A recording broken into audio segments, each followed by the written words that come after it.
I feel like, and this is a good problem to have for WWE, but there are so many great talent on your roster right now. Both young guys, veterans, storytellers, anomalies, you name it. But now how do we book all of them? And how do we book them properly? I'm not saying that everything has to be predictable, but give us something to digest. Give us new feuds, new faces, new things that we can anticipate and look forward to. It's not that necessarily it's going to hurt or hinder somebody by going against somebody of a better caliber, but at least give us something different. Give us just anything to show us that you actually care about what you're putting on television. Show us that you care about the talent and about the story that you're trying to tell with all of your characters that will hopefully eventually intertwine like a giant spider web. And that's how you're going to make your money. Summon the Spectre.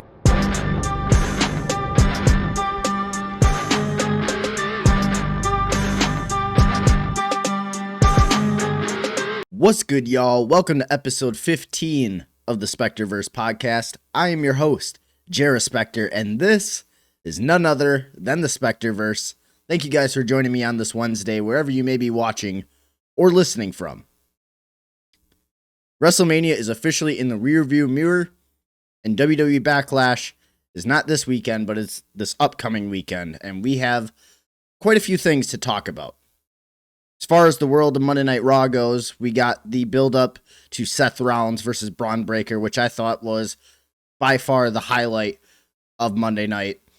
Right behind it, we have Jacob Fatu attacking the Tribal Chief, Roman Reigns. We're going to touch upon some of the little details that I noticed while watching that episode of Raw. We also got some build-up with Roxanne, Perez, Finn Balor, and the Judgment Day, and how Finn is trying to pull Roxanne away from the Judgment Day slowly but surely, and you can kind of see the little teases of what's to come. On top of that, Rey Mysterio now getting in the middle between the OG Americano and El Grande Americano, which is crazy to see how it is a night and day difference on U.S. television on Monday Night Raw and what's happening in AAA. It's magnificent. Absolutely magnificent. I personally love it. We are also going to touch upon some debuts. We had Joe Hendry on Monday Night Raw. LA Knight still has some beef with the original Bloodline, and he has not forgotten what has happened all those years ago. I would say we would touch upon SmackDown, but let's be real here. Did anything of note really happen on SmackDown? Do you guys really want to hear me talk about how we have a new Women's United States Champion in Tiffany Stratton? Do you guys really want to hear about how Fatal Influence is going to impact the women's division?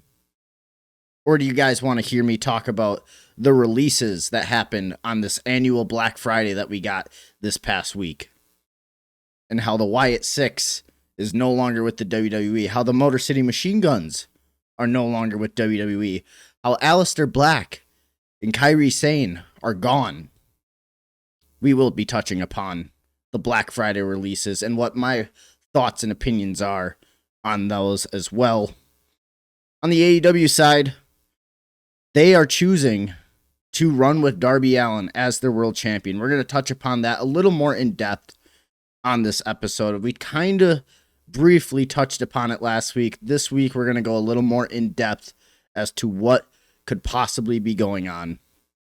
We saw the return of Samoa Joe on AEW television, which it's great to see Samoa Joe back. And how the Death Riders and Will Ospreay's feud is still ongoing, but now there is a little bit of a twist to it. And I'm curious to see where they go with it, and I'll explain why I think that is easily, so far, the second best storyline in AEW right now. And then in third, I would personally put FTR versus Cope and Christian. We will touch upon that as well. And then to end things off, I got some news regarding TKO President Mark Shapiro again, and how they are using the world of AI to write television, which honestly, it explains a lot. It really does. It explains so much by saying so little. We're also going to quickly, as we end tonight's show, we are going to touch upon the NFL draft as well as the NBA playoffs and where everything kind of stands, just because I'm slowly starting to catch myself back up in the world of sports. While finally, actually, here's my little weekend recap for you guys. When I grew up, I was only given a select few cartoons to watch. Not because I didn't have the option, it's because I didn't have cable growing up. And Avatar: The Last Airbender, the original cartoon, was not on one of the channels that was given to me. So what did I do this past weekend? I sat down and I started watching Avatar: The Last Airbender, and by God, chef's kiss. I finally reached season 3. I'm assuming by episode 16, I'll have fully watched it, and I will definitely do maybe a little deep dive on The Last Airbender. If you guys want that, please throw it in the comments. Without further ado, though, let's jump right in to some of the most important things. We're going to start with Raw. Raw that happened this past Monday. Seth Rollins came out and started the show, and he immediately calls out Bron Breakker. Seth says to Bron that he gave him the world and that Bron took everything away from Seth. Which, when he started going down the list, he was only right about one thing. He cost Seth Rollins the match at WrestleMania. He did not cost Seth Rollins the world title. He didn't cost him the main event of WrestleMania. He didn't do any of that. Seth was hurt. You got hurt. You lost your spot. You can't blame Bron Breakker for those two things. You were right about WrestleMania 42 and losing to Gunther. That was about it. Bron Breakker then immediately follows up and said he never needed Seth Rollins or the Vision to begin with, but he needed Paul Heyman, which is true. I do feel like Paul Heyman and Bron Breakker is going to be a very nice pairing. Seth Rollins then tells Bron that he has everything to be the next main eventer and the next top guy in this industry. But the one thing that he doesn't have the brain power. The match is officially then made for Backlash between Bron Breakker and Seth Rollins. And I will briefly kind of touch upon my thoughts and opinions, especially as I was reading this on social media after it happened. I thought the back and forth promo was perfect. Seth gave him his why. He gave him Seth's why. They both put each other over, as, you know, Seth Rollins is telling Bron that you are the next guy and that you have everything it takes to be the next guy. Meanwhile, Bron Breakker is telling Seth Rollins, you are a first ballot Hall of Famer.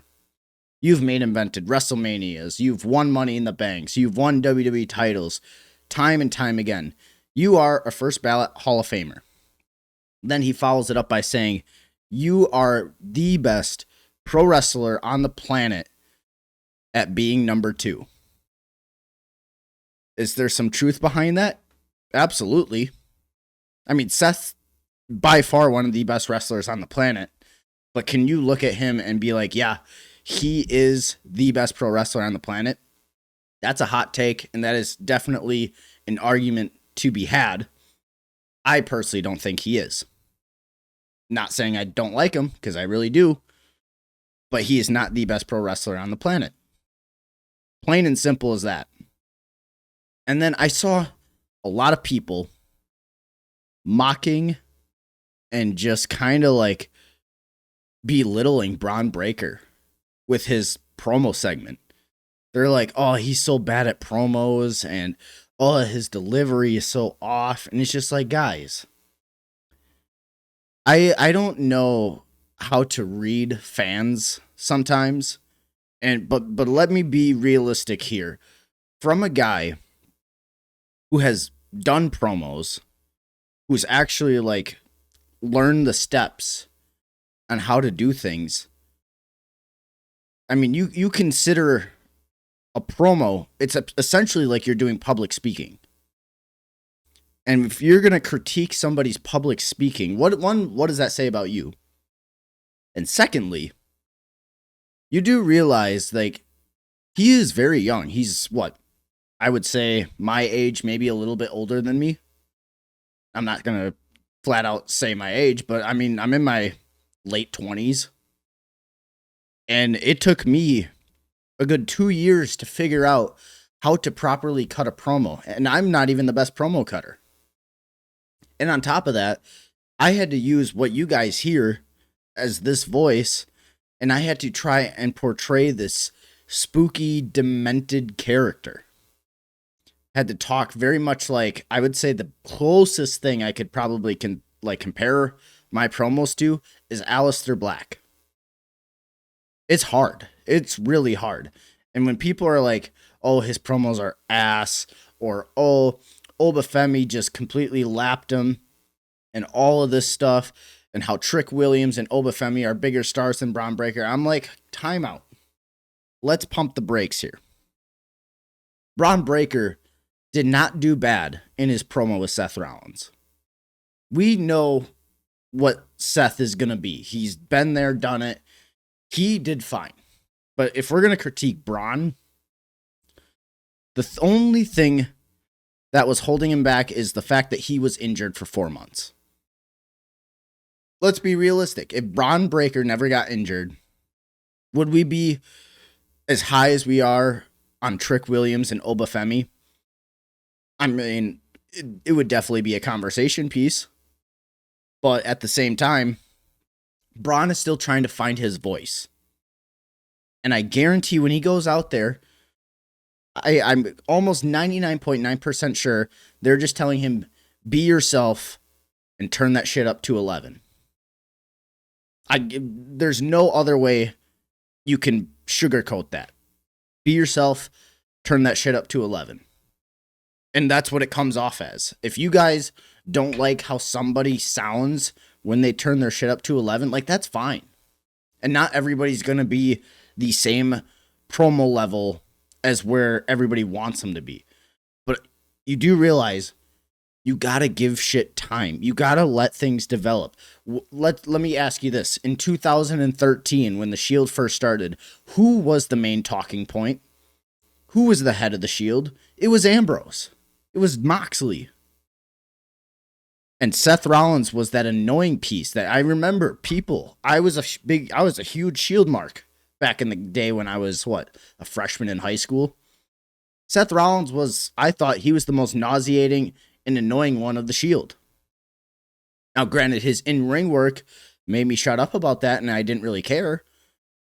But at the same time, like, you guys got to let characters develop. Let people evolve. Bron is only going to get better.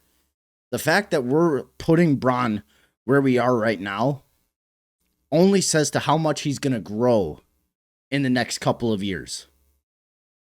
So the fact that people are, belittling his promo work and being like, oh, he fell off, or oh, this. I'm like, you guys are so quick to change up on somebody.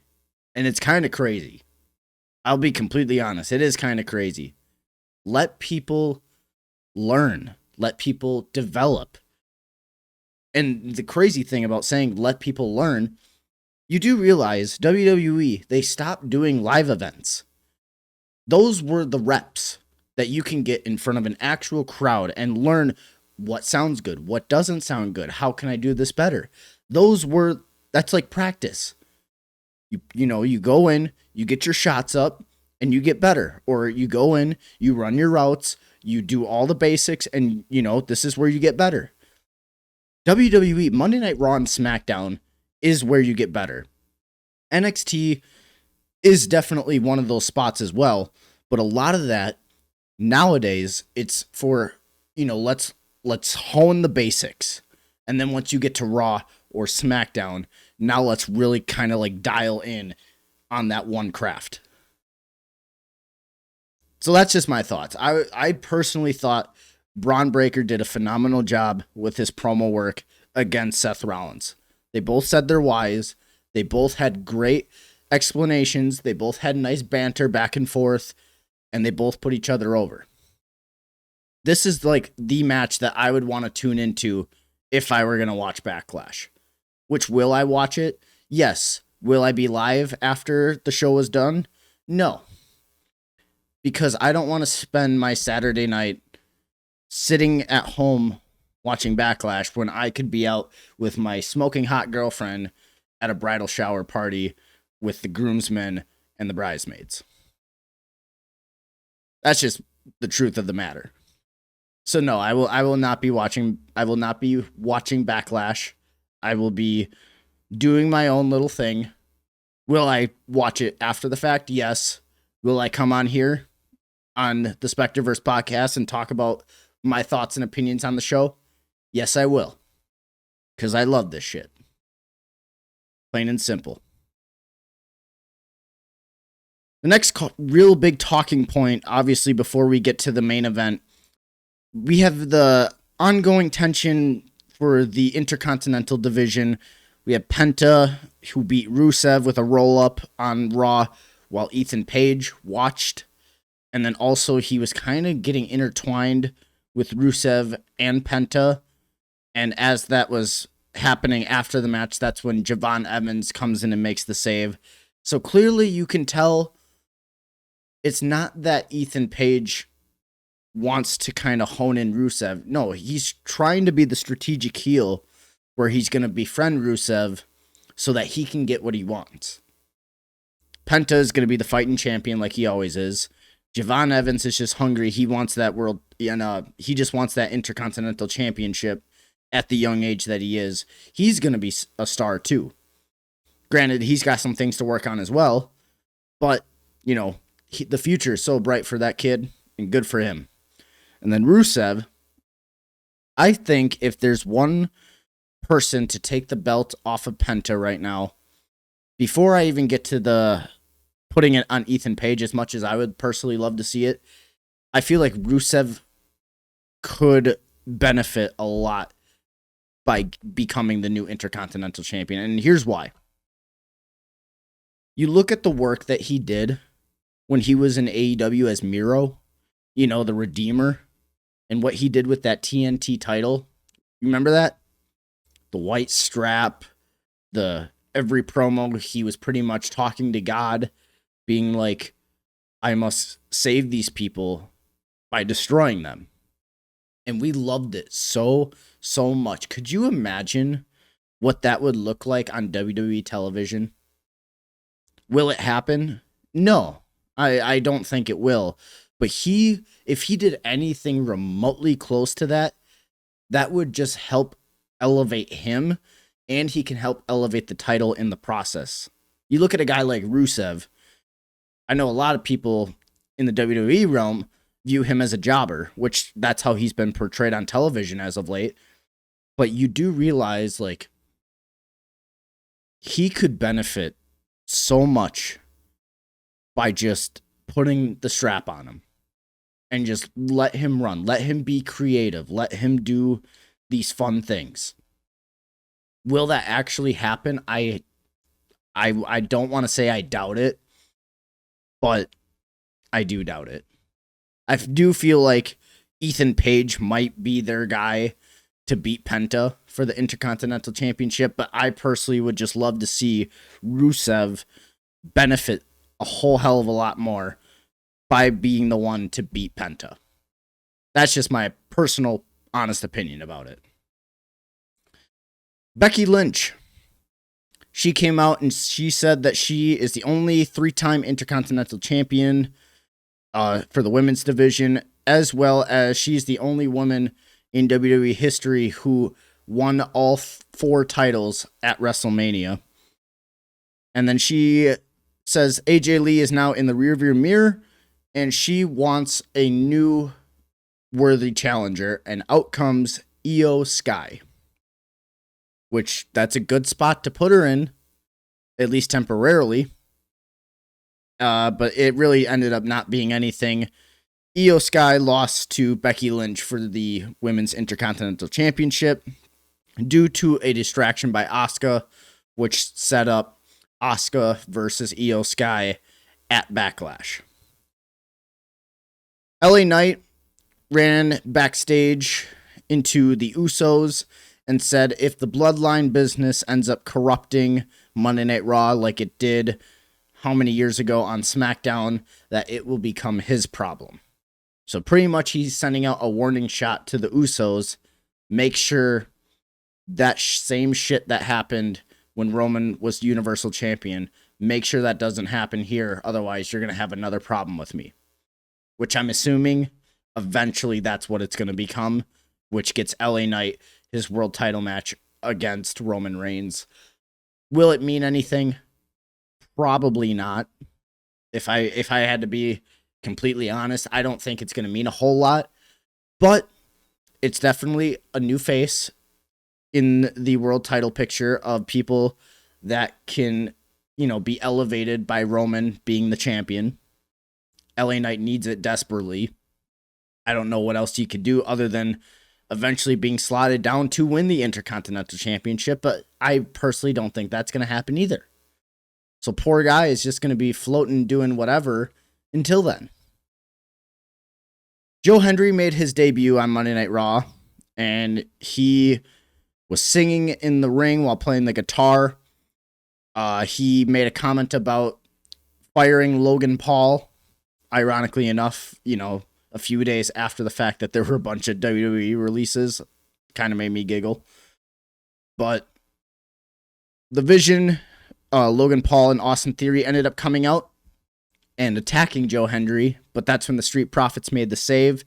And I do appreciate how after that segment was done, they went backstage and Seth Rollins ran into him, and the Street Profits wanted nothing to do with Seth Rollins because they remembered what he did when he was the leader of the Vision. Little things like that. It doesn't take a lot, but little things like that can go so far in the world of long-term storytelling.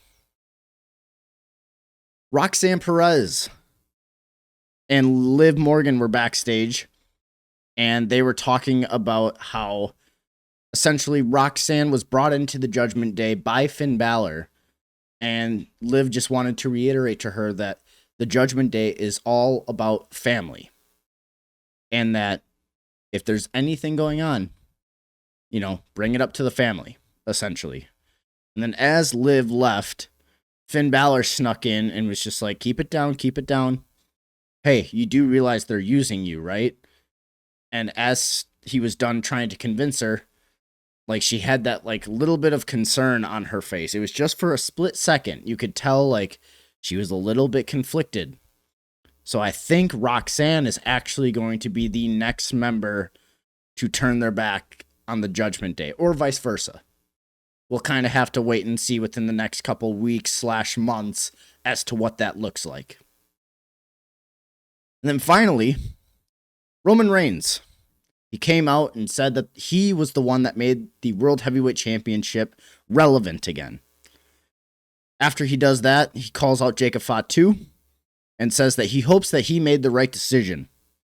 Jacob Fatu then says, while Roman was running the Bloodline, he was out on the indies, grinding, foaming at the mouth, trying to figure out what his next meal was going to be.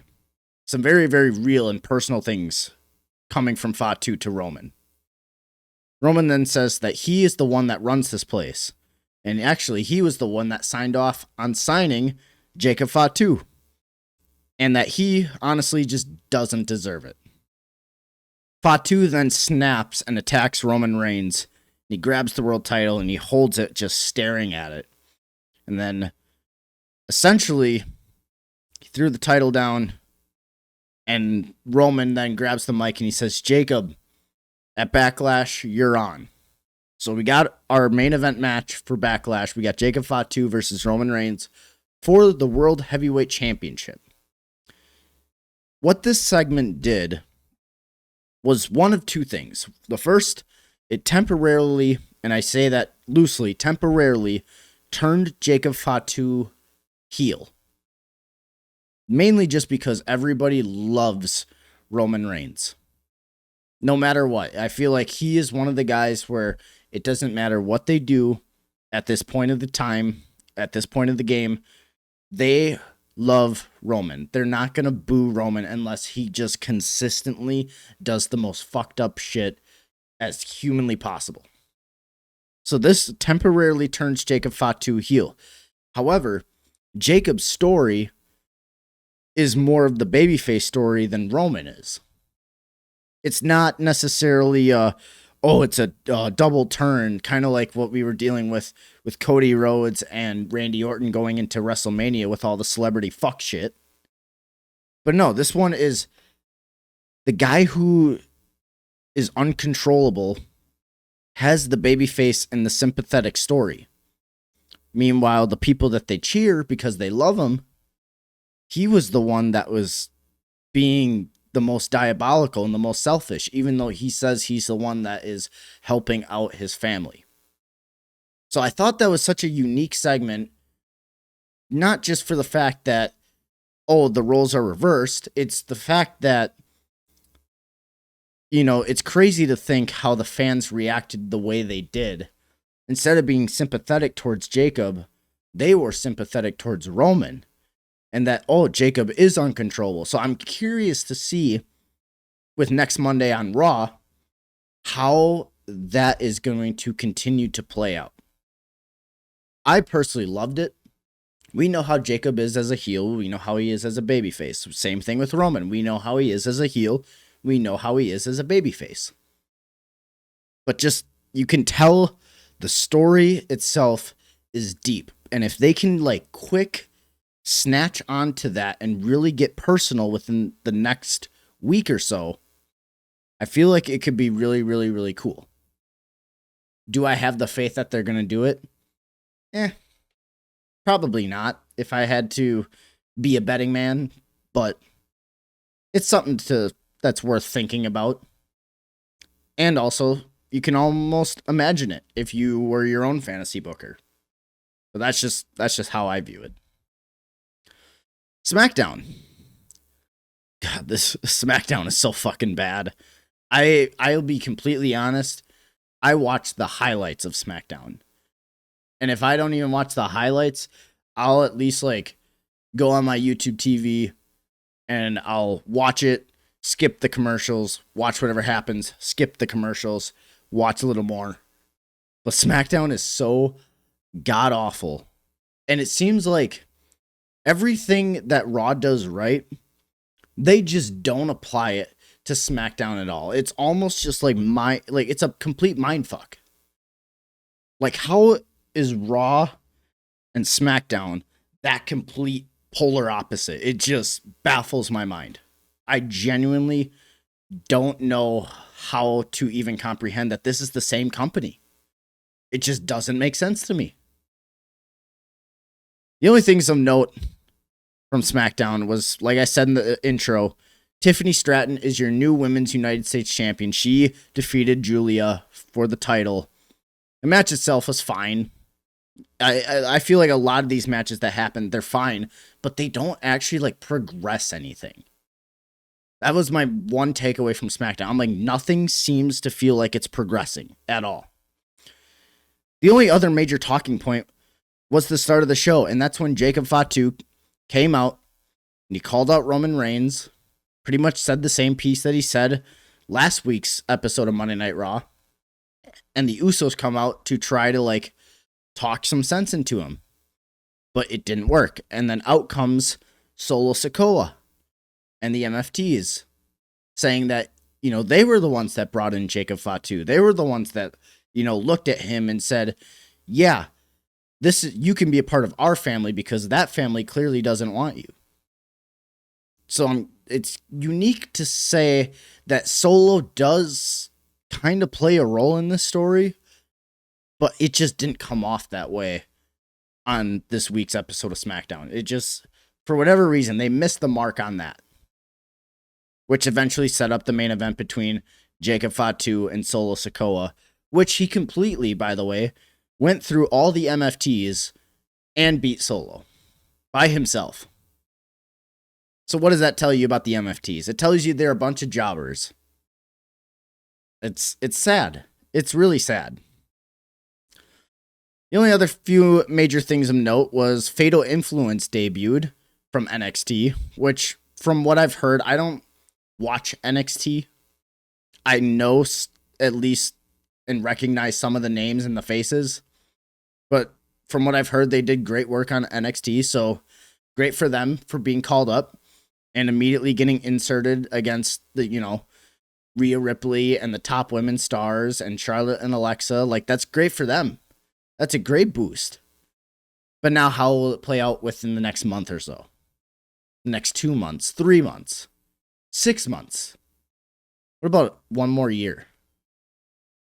Do you guys really think that Fatal Influence is going to make such a huge impact on Friday Night SmackDown to change the trajectory in 1 year?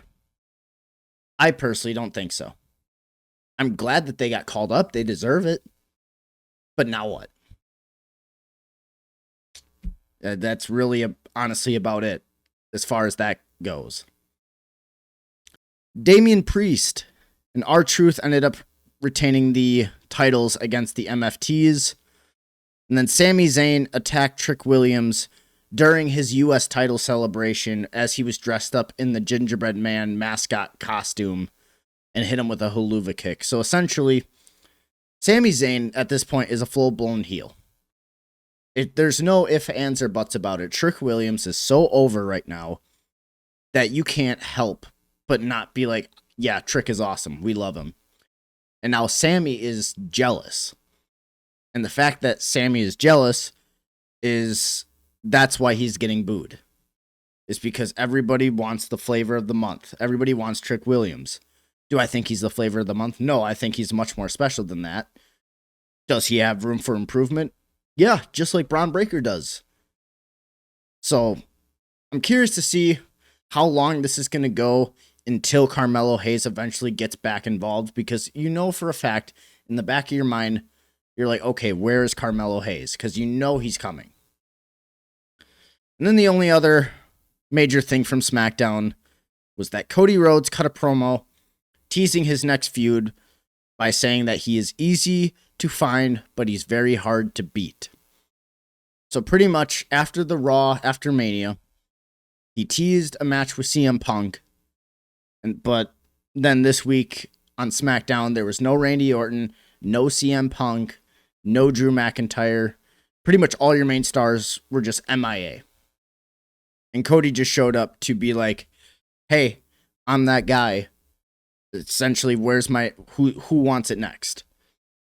Which is stupid, because I know it's been talked about on other shows in this genre, in this podcasting, pro wrestling world.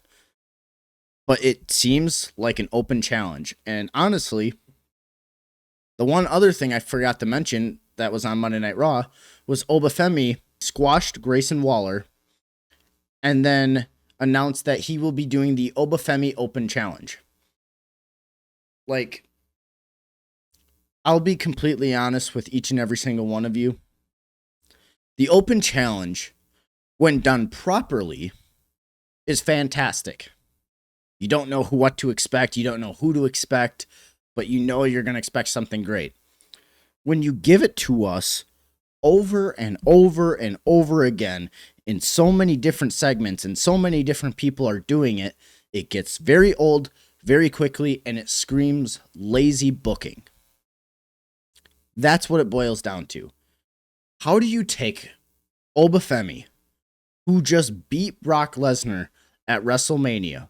Brock Lesnar, the same guy who beat The Undertaker's streak at WrestleMania, the same guy who is by far the greatest anomaly on this planet.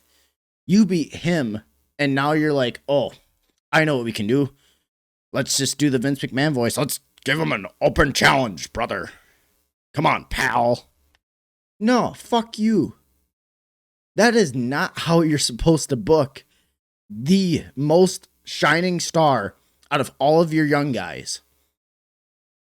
That just screams laziness, and it screams we don't know what to necessarily do with you yet. Well, here's a bright idea. Take him off of television. Not that you're punishing him, but now it gives the fans something to anticipate. It gives them something to be like, oh, I can't wait to see Obafemi next. I can't wait to see what he's going to do next. We didn't get Gunther either on any of these shows. Like, you're telling me that we can't find anything. I feel like, and this is a good problem to have for WWE, but there are so many great talent on your roster right now. Both young guys, veterans, storytellers, anomalies, you name it. But now how do we book all of them? And how do we book them properly? I'm not saying that everything has to be predictable, but give us something to digest. Give us new feuds, new faces, new things that we can anticipate and look forward to. It's not that necessarily it's going to hurt or hinder somebody by going against somebody of a better caliber, but at least give us something different.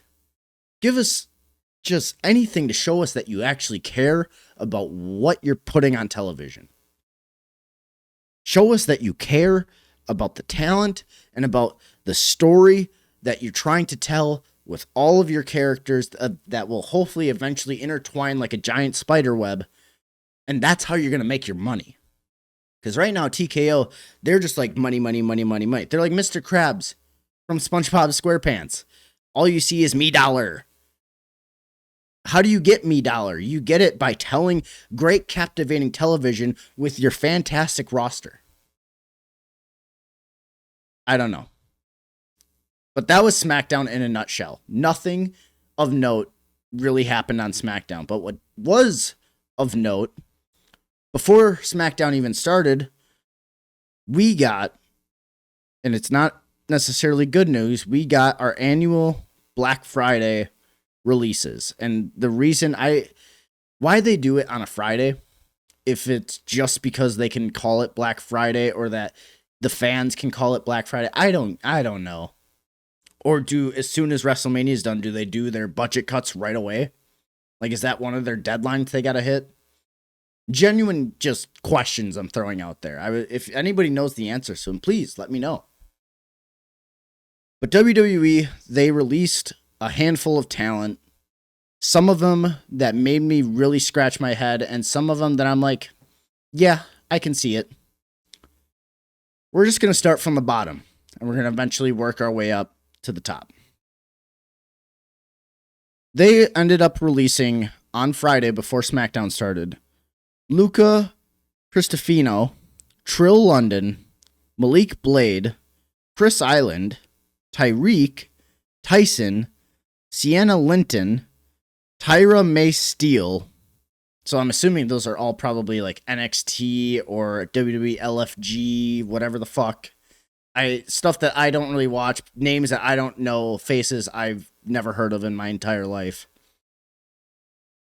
But now let's get into the names that I actually know and recognize. Alba Fire, Zoe Stark, who I might add, was out injured with a gruesome fucking knee injury and still hasn't been able to recover. But I do remember seeing that she was, she's been rehabbing and she was pretty much on the verge of being cleared. Like, she was almost ready to go. But no, fired. Goodbye. Andre Chase from NXT. I remember Chase from the Chase U stuff from years ago. It sucks that, they try in NXT to sometimes do gimmicks and characters kind of like the 90s. Some of them work, some of them just don't. This was one of them that it worked for a little bit, but it wasn't going to be a standalone thing. And it probably wouldn't have, transitioned well from NXT to the main roster. So Andre Chase is done. Then they released the entire Wyatt Six. They released Joe Gacy, Rowan, Dexter Loomis, Nikki Cross, Uncle Howdy. All of them gone. What's tough about the Wyatts, when you do such a great debut with a faction, you guys remember, was it last year, 2 years ago? At this point, time is just of the essence. You just don't even know. But do you remember when the Wyatt 6 debuted and how everybody said, oh, that was so fucking awesome. I can't wait to see what they're going to do with the Wyatts. And then immediately after, that's when we started getting those vignettes of Bo Dallas and talking to Uncle Howdy. I actually used that as an inspiration to one of my promos with the Spectre talking to Jaden Mercer. You guys can go on the Jaden Mercer YouTube page. That's my wrestling channel. And you guys can find that same promo right on there. I believe it should be like the 4th or 5th video. I haven't really posted much because, like I said, I've been out with an injury for the past year.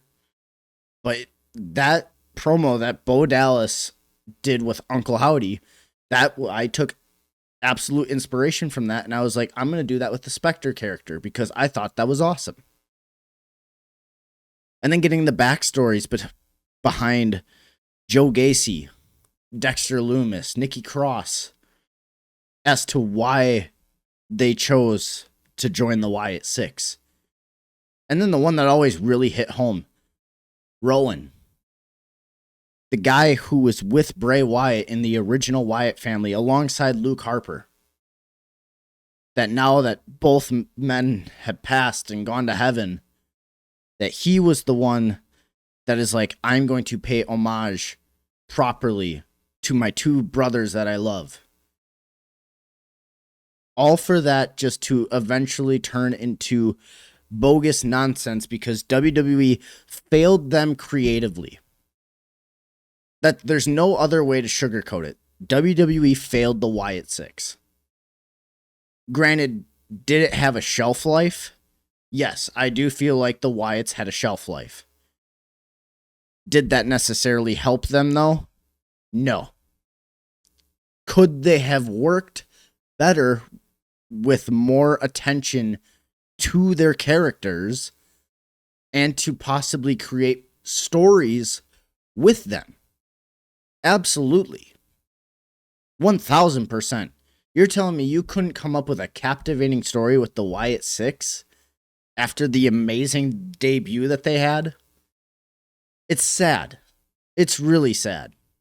The entire Wyatt 6 is now gutted from the WWE roster, which I'm hoping and I pray to the heavens above that they all go out and do whatever they need to do, whether it's wrestling or just being creative or just doing anything. I just hope and pray for the best for all of them. And that includes everybody on this list for Black Friday. Nobody wants to get fired. Nobody wants to lose their job. There's no easy or best way to do it. At the end of the day, the business is a business. Just like any other job that you go to, there's going to be budget cuts. There's going to be layoffs. It's the same thing here, especially when you're as bloated as WWE with talent.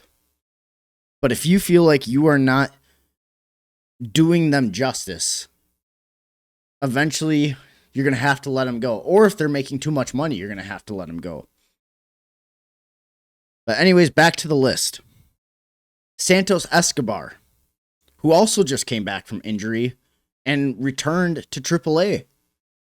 He is now gone, which honestly, I feel like he is going to do a phenomenal job on the indies, either in TNA or AEW or wherever he decides to go.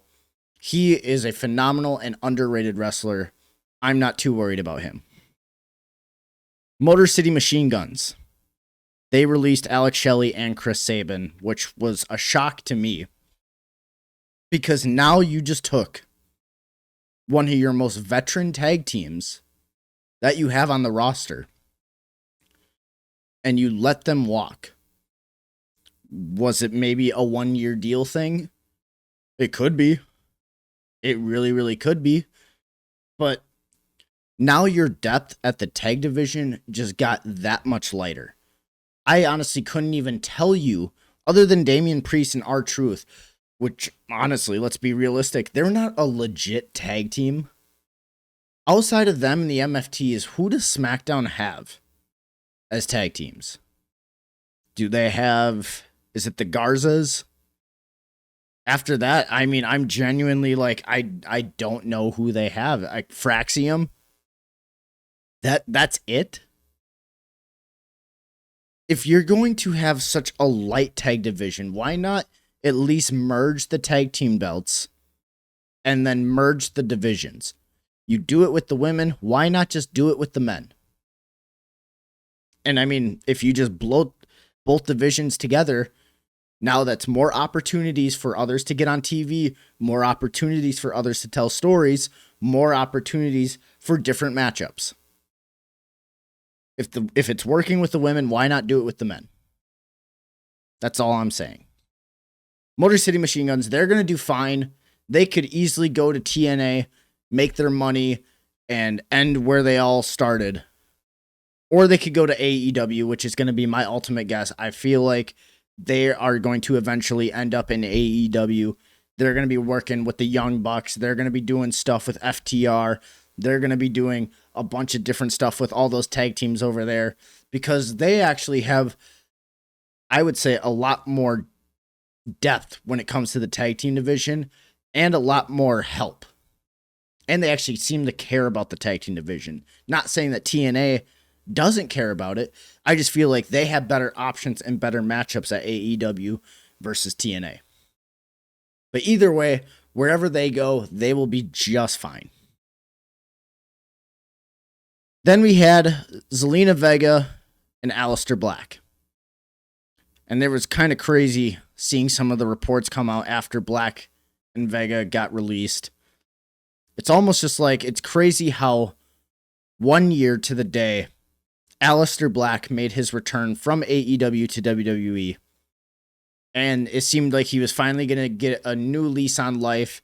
He thought the grass was greener on the other side, but in reality it wasn't. So I'm going to go back to WWE where it all started. Triple H is finally in charge.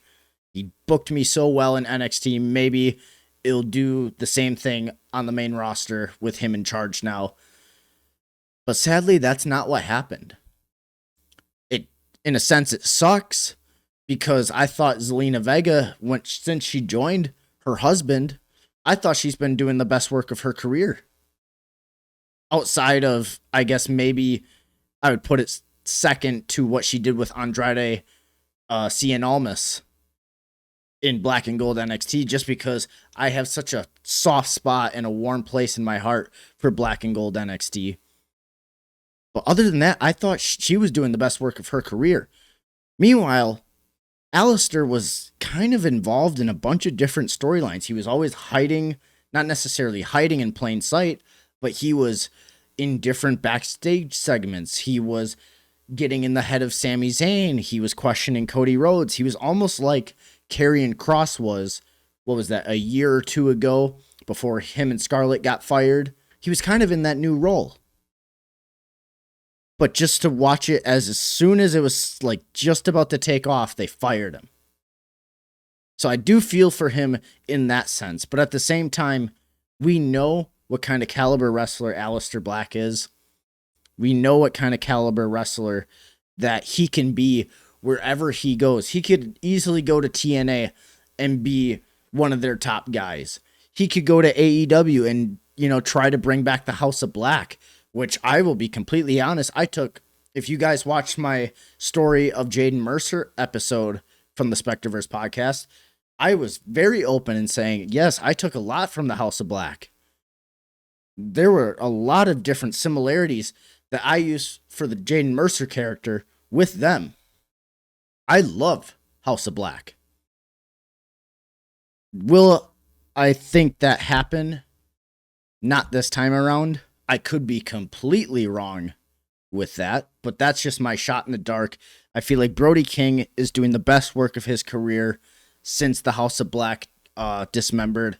Buddy Matthews, though, he I know for a fact he has been itching and clawing to get back in the ring. Who, by the way, fun fact about just me personally, Buddy Matthews is my favorite pro wrestler on the planet.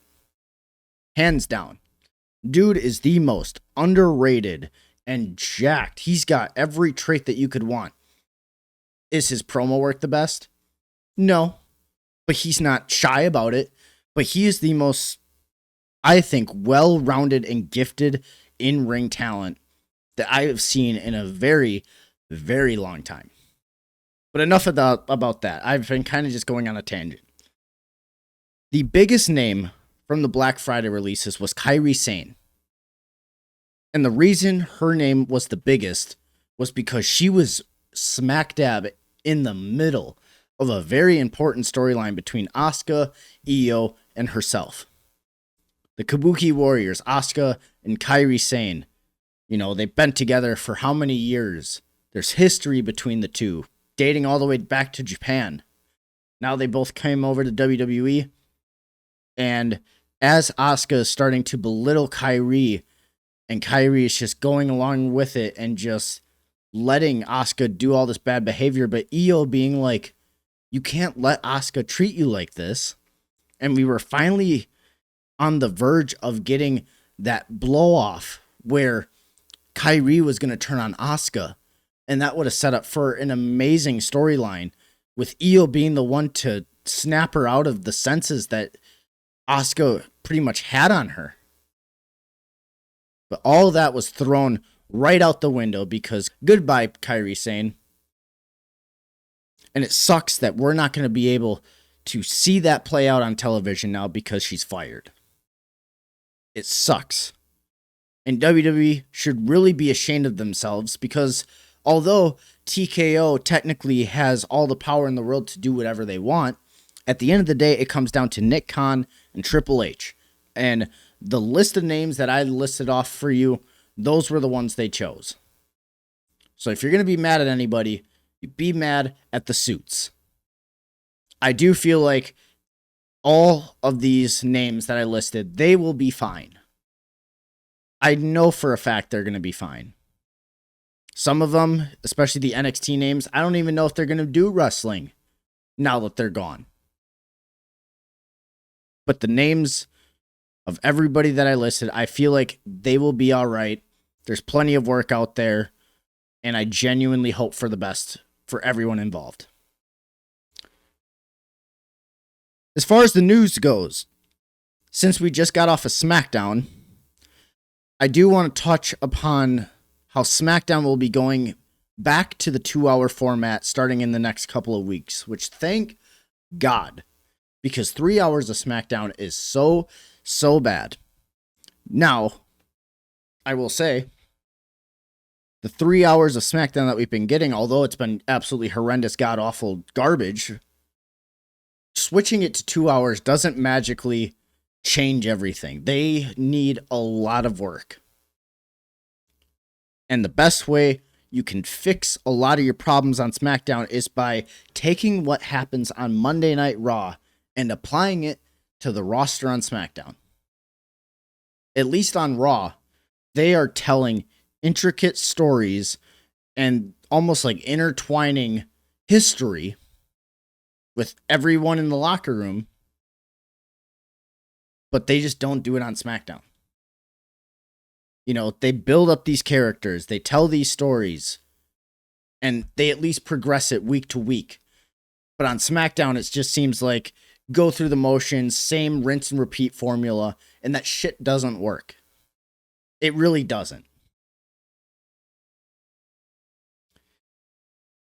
The other piece of news that I do want to touch upon that actually just came out right before I started recording is that TKO President Mark Shapiro is wanting the WWE to embrace AI as a major priority.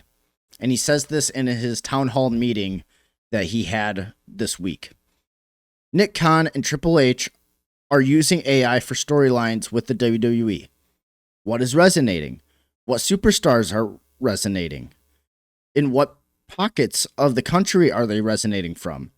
That helps us with obviously our content, our editorial, our creative, our mapping, our touring, and of course, maximizing revenue and getting our product out to the fans in need of it.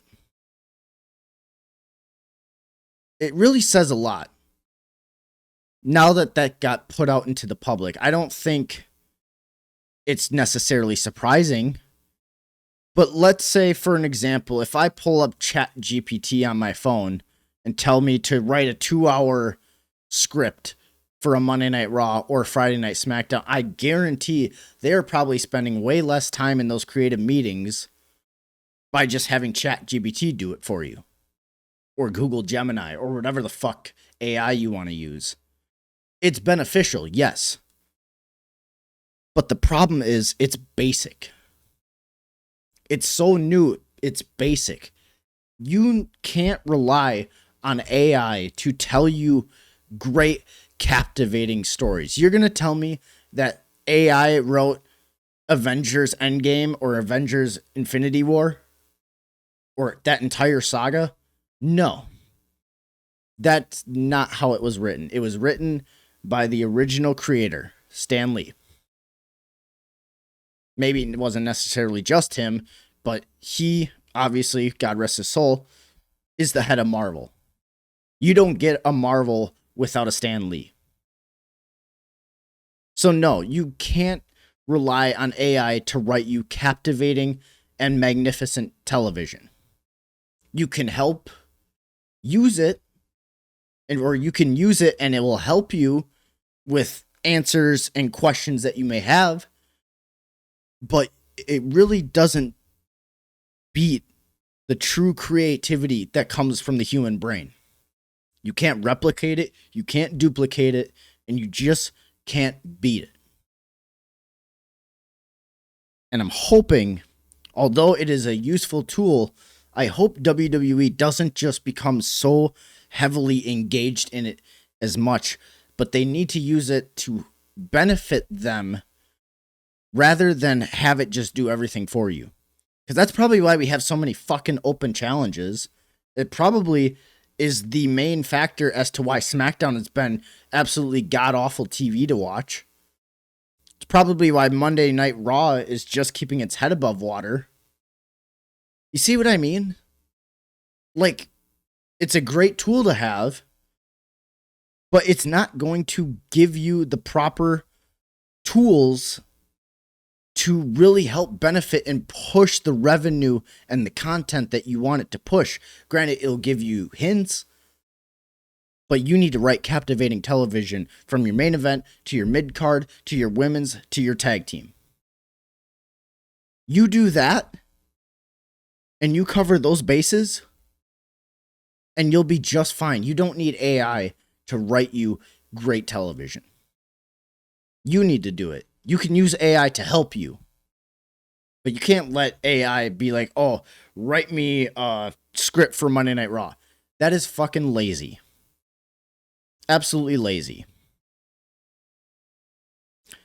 Enough about WWE. Let's touch upon AEW here real quick. The only main talking points from last week's Dynamite was Darby Allin retained the AEW World title against Tommaso Ciampa, which was a phenomenal match. Both men busted their ass out there. Kudos to them. And then after the match, Brody King challenged Darby Allin next week for the world title. So it seems like AEW is running with Darby Allin as their world champion for the time being.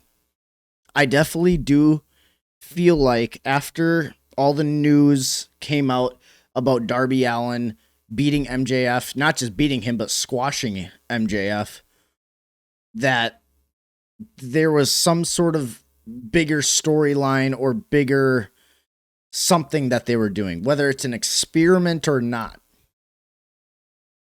And they are going to run with him, which good for AEW, great for Darby fans. I appreciate Darby. Do I think that he was, put in this position too soon? Yes. Do I think it could have been done better? Yes. I would have had him really scratch and claw against competitor after competitor after competitor and let MJF really run with it. So now when you get to a double or nothing, that's where you pull the trigger. That's where you have MJF get squashed by Darby. If you wanted to go that route, I wouldn't personally go that route, but if you did, that's where you would have done it. But I do see there were some comparisons how this Darby Allin as the world champion is a comparison to kind of what Vince McMahon did with Mick Foley, putting him as the world champion, beating The Rock how many years ago as Mankind became the world champion. I don't necessarily think it goes that far. That is a hot take and a half. But I do see the resemblances, and I do see kind of where they're coming from with this.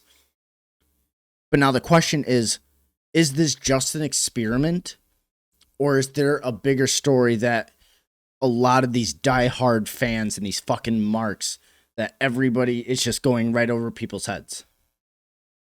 I'm going to personally let it play out. But do I agree with the decision that they made?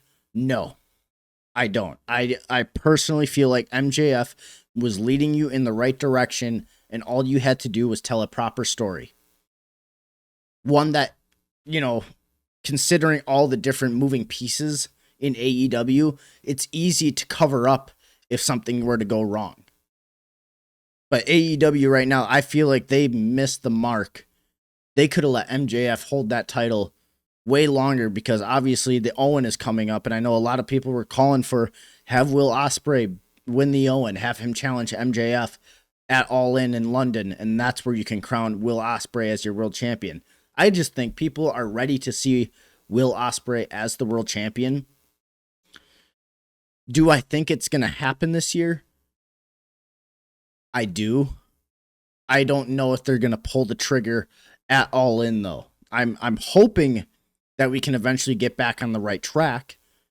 But if this is just a transitional reign, then my question is, why did we do it? Why couldn't have this waited at least till next year? I feel like Darby has a lot more to prove before getting the AEW World title. I'm very happy that he won the AEW World title. I'm good for him. That's great. But I just feel like there could have been more. It could have been done better. It could have been really captivating. I know I've been using that word a lot on today's episode, but it really could have been captivating. But to each their own. MJF is now running with the crazy man storyline, how he was robbed, and that this is Tony Khan's fault, this is AEW's fault, and that he's going to eventually get back to the world title. But it seems like he's going to have to go through Kevin Knight, the TNT champion, which I'm crazy. I just think it's absolutely bonkers that, MJF, as soon as he loses the world title, now all of a sudden he gets a TNT title match. Like, what? Are we really going to have MJF beat Kevin Knight for the TNT title? See, like, this is where you start to lose me here, is how does that make sense? Why are we doing what we're doing? The only thing that really kind of stood out to me on this episode of Dynamite, other than shout out to Samoa Joe for coming back. I'm very, very happy to see Samoa Joe back. He looks great as always. And he's aligned with the Hurt Syndicate, which great. I love the Hurt Syndicate. We should get him on AEW Dynamite more. But the only thing that really stood out was not necessarily the match. It was the fact that the Death Riders, after the Will Ospreay and Mark Davis match, the Death Riders came out and they carried Will Ospreay to the back. And everybody's just like, well, what the fuck happened?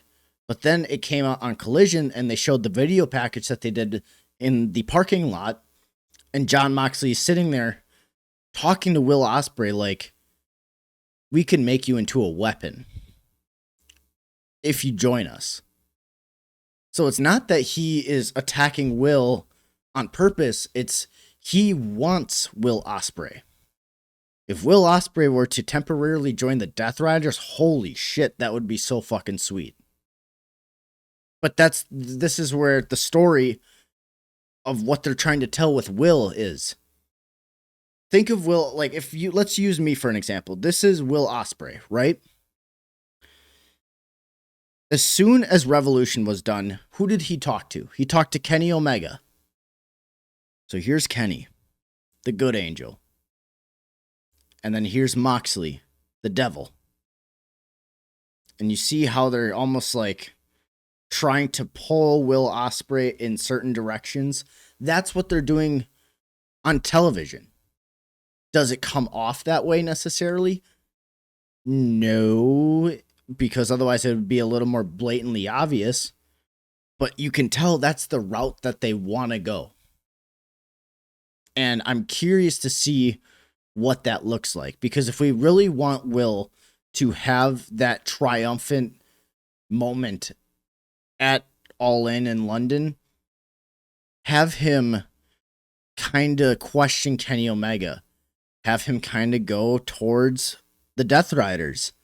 But then have Kenny still interact with him. Eventually leads to a Kenny Omega Will Ospreay match, which you know is going to be at least an 8-star banger.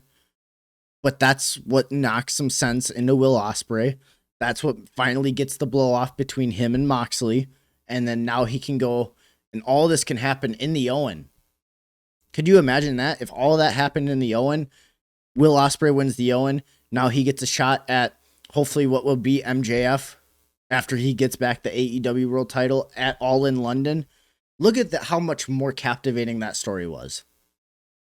Having characters, your top guys, have these highs and these lows and these little in-betweens where they don't know what to do. You can't have AI write that shit for you. You can't.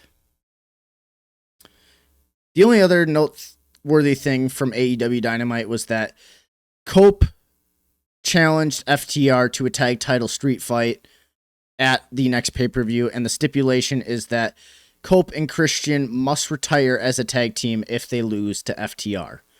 So the match is officially set, FTR versus Cope and Christian. Do I think that they're going to lose this match? No. I feel like this is where they finally get the tag titles from FTR. Other than that, that was all the wrestling in a nutshell. And there was a lot that happened and a lot of different takes, a lot of hot takes that have been flying around. But that's my God honest truth. And that is how I genuinely feel about all the news and what happened on this week's television. But because we love sports here at the SpectreVerse, I wouldn't be doing my due diligence if I didn't talk about more sports. NFL Draft started on Thursday. I want to just kind of briefly touch over some of the main talking points from the first round. Mendoza went number 1 to the Raiders. Good for him. Always loved him. He was a great quarterback for Indiana. He was one of the main factors that helped turn that program from a losing program into the champions that they are. So shout out to Mendoza. He is a great, great quarterback. He's a great talent to have. And will he transition well from college to the NFL? I have my doubts, but I really want to see him succeed. I really want him to do great.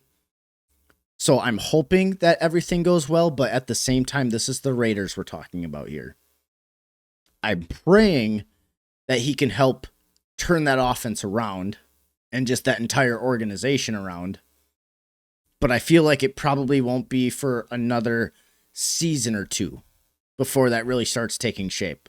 I do hope for the best for him, but it's the Raiders we're talking about. Let's be real here. The only other real main thing of note, other than or at least the majority of the Ohio State Buckeyes defensive core went in the first round. The other main talking point was the Cardinals at the number 3 picked up Jeremiah Love from Notre Dame, and he is a stud of a running back. I will say, they needed a running back, and they got him. I know some of the concerns for the Cardinals fans were that, we could have gotten a running back way later. We needed a little more better pieces. But at the same time, you look at the numbers that he did in college, and you look at a guy like Ashton Genty, and now, granted, he plays for the Raiders. Like I said, it's the Raiders we're talking about. although he's such a phenomenal talent, they need pieces. You got to build around certain players.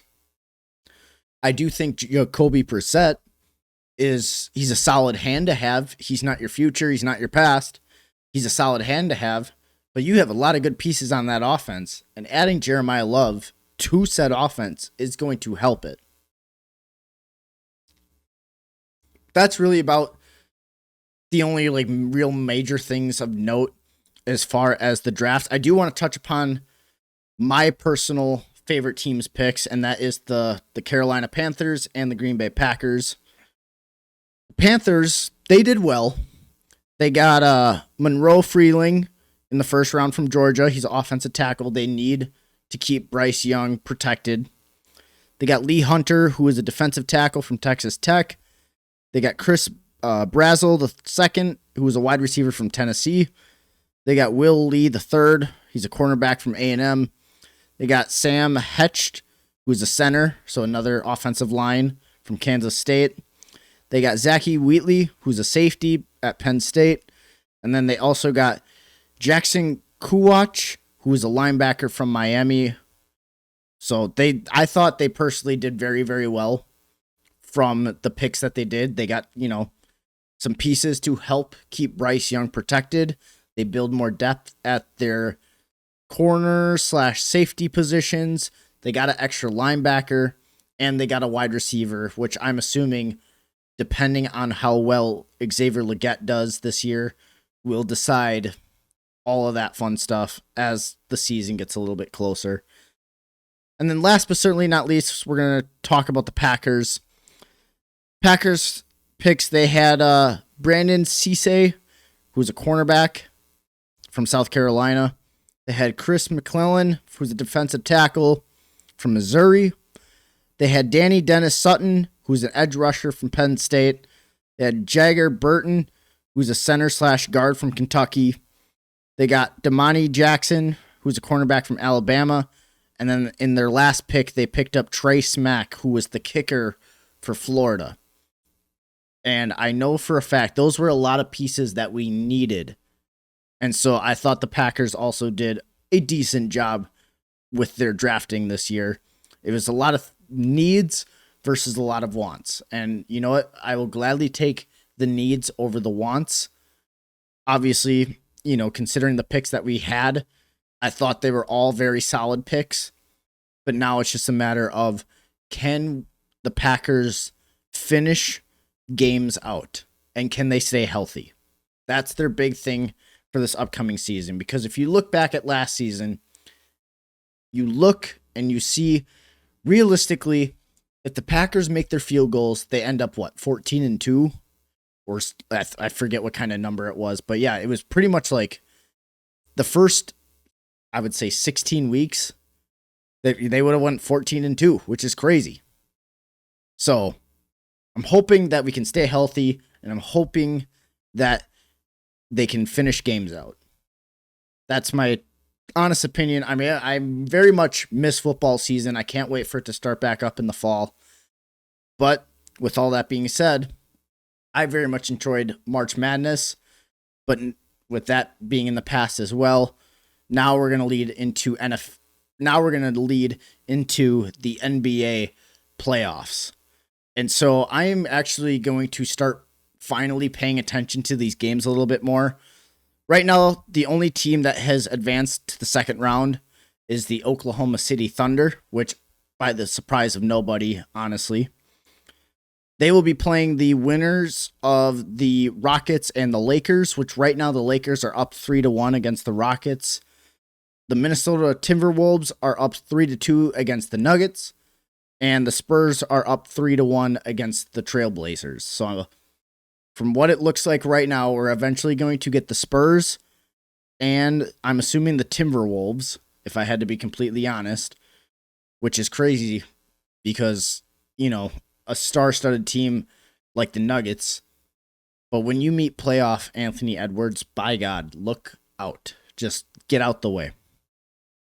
And obviously the Lakers kind of just mollywopping the Houston Rockets. Obviously, there's a disconnect between Kevin Durant and those Rockets. That's the narrative that everybody's running with. But this seems to be a very reoccurring theme. I'll just leave it at that. And then on the Eastern Conference, the Magic are up 3-1 against the Pistons, which a lot of people are like, what is happening to the Pistons? And it's just like, this is how basketball works. You lose your key players, and this is what happens. Eventually, everything just falls apart. The Cavs and the Toronto Raptors are tied 2-2. The Knicks and the Hawks are tied 2-2. And then the Celtics are up 3-1 against the 76ers. So realistically, the Magic are going to beat the Pistons, and they're going to play either the Cavs or the Raptors, but it's very evenly matched, so it's very hard to tell. I do feel like the New York Knicks are going to get the one-up against the Atlanta Hawks, but that's a waiting game. They're going to meet the Celtics. That's going to be a fun matchup, the same matchup that we got last year, so I'm very much looking forward to that. And then, realistically, the ones who are making it out of here, I think it's going to end up being the Celtics and the Thunder again. I'm hoping for a different team in the Western Conference. I would love to see the Timberwolves, just because I'm a big Anthony Edwards stan. He reminds me so much of like a young MJ or a young Kobe. Like, he's got that killer instinct, and that's what I love and appreciate about him. But I am very much looking forward to the NBA playoffs. I definitely got some catching up to do as far as that realm goes, but shit, that's what the weekend's for. But that's what's going to do it for today's episode. I really hope you guys enjoyed it. If you did, please leave a like. Comment down below any of your thoughts, opinions, if I'm right, if I'm wrong. I'm willing to talk to anybody about constructive criticism. And if you really, really appreciate it, you can hit that subscribe button. You can turn on the bell for notifications. You guys can also go check out a bunch of different content that I have on the channel. I got live streams. I got PLE recaps. I got the weekly podcast episode. There's plenty of content you guys can go back and take a look at. You guys can also follow me on social media. That is at Twitter, Facebook, and Instagram at JariSpectre. And then you guys can also follow the SpectreVerse page on Facebook as well. And that is at the SpectreVerse. And until next week's episode, we will see each and every single one of you next time. Peace out.